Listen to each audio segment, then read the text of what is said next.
கலைஞரோடய நான் கிரிக்கெட் விளையாண்டுருக்கேன். வருவாரு, போடுவாரு, பால் போட்டு போயிடுவாரு, பேட்டிங் ஆடிட்டு போயிடுவாரு. கலைஞரோடு மட்டுமல்ல, இப்போது நம்முடைய முதலமைச்சர் அவருடைய நான் கிரிக்கெட் விளையாண்டுருக்கிறேன். இன்னும் சொல்ல போனா மிகச்சிறந்த ஒரு லெக் ஸ்பின் போலர். போடா பேசும்போது அதை நாம படுத்துறது. ஐயோ நம்ம மைண்ட் அங்க போகுது. அவர் போலிங் போட்டா யாராலும் ஆடவே முடியாது. இங்க எப்படி சிக்ஸர் அடிக்கிறாரோ போலிங்லயும் அவர் அப்படித்தான். அவருடைய விளையாண்டு இருக்கிறேன்.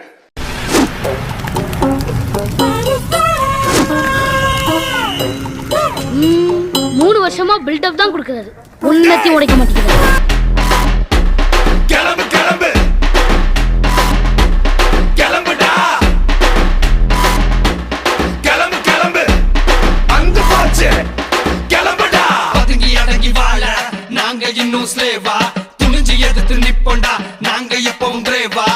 நிலைமைய மாத்துறன்னு நிலத்த அட்டைய போடுற, நம்பிக்கை மோசடி செஞ்சு புட்டு எங்க ஒளிஞ்சு ஓடுற.